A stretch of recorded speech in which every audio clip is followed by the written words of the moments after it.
অধিকার প্রকাশ করতে গিয়ে ওনার উপর যে মানে যে ব্যবহারটা করেছে এটা উনি খুব মর্মাহত হয়েছে এবং তা আপনি পাশে ধরেন না, আপনি সব ধরেন, আপনার এই কথা যে কোনো বিষয় প্রয়োজন হলে আপনি যে নির্বাচনের দিন এই যে আমরা যে বোনের কাছে আমরা আসছি, সেই বোন ধানের শীষে ভোট দিয়েছেন, এই জন্য তার স্বামী ওনাকে ডিভোর্স দিয়েছেন।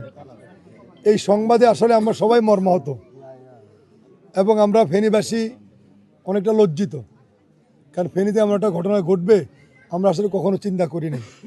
একজন মানুষ তার মনের ভাষা, তার ভালোবাসা, তার গণতান্ত্রিক ভাষা প্রকাশ করায় তার প্রতি নির্যাতন, আমরা এই নির্যাতনের তীব্র নিন্দা জ্ঞাপন করছি। এই সংবাদ আমাদের দলের চেয়ারম্যান তারেক রহমান সাহেব জানার পর তিনি তাৎক্ষণিক আমাদেরকে সাথে যোগাযোগ করেছেন। আমাদের বিএনপি পরিবার, আমাদের মিথুন সহ যারা আছেন, শাকিল সহ এদের সাথে যোগাযোগ করে ওদেরকে পাঠিয়েছেন।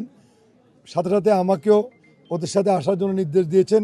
আমরা এখানে এসেছি, ওনার খোঁজ খবর নিয়েছি। ওনার জন্য তারেক রহমান সাহেবের পক্ষ থেকে একটা উপহার ছিল, সেটা আমরা দিয়েছি। তো আমরা এবং তিনি ঘোষণা দিয়েছেন ওনার 3টা বাচ্চা আছেন, এই বাচ্চাগুলোকে লেখাপড়ার জন্য প্রতি মাসে ভরণ পোষণের জন্য বিএনপির পক্ষ থেকে, তারেক রহমান সাহেবের পক্ষ থেকে তাদেরকে সহযোগিতা করা হবে এবং তাদের লেখাপড়ার জন্য যে খরচ প্রয়োজন সেটাও উনি দলের পক্ষ থেকে, ওনার পক্ষ থেকে ব্যবস্থা করবেন এবং ওনার যে ঘর, এই ঘরটা নির্মাণের জন্য সাহায্য করবেন।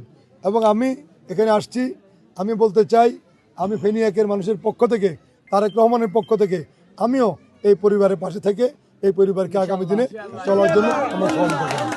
আমরা সবাই বিএনপি এবং বিএনপি পরিবার, অতীতে অনেক ঘটনায় বিএনপি পরিবার এরকম নির্যাতিত অসহায় মানুষদের পাশে থেকে এই বিএনপি পরিবার কাজ করেছে। তারেক রহমানের তত্ত্বাবধানে অনেক পরিবারের ঘর বাড়ি আর্থিক সহযোগিতা করেছেন। আগামীতেও বিএনপি পরিবার করবে, আমরা বিএনপি করব এবং তারেক রহমান করবে ইনশাল্লাহ। যেখানে এরকম মানুষ নির্যাতিত হবে, যেখানে নিপীড়িত হবে, যেখানে অত্যাচারিত হবে, ইনশাল্লাহ আগামী দিনে তারেক রহমান নেতৃত্বে আমরা ওই সমস্ত পরিবারের পাশে থেকে সহযোগিতা করবো ইনশাল্লাহ। তাদের পাশে দাঁড়াবো, তাদেরকে সাহায্য করব, তাদেরকে সকল রকমের সহযোগিতা বিএনপি এবং বিএনপি পরিবারের অব্যাহত থাকবে।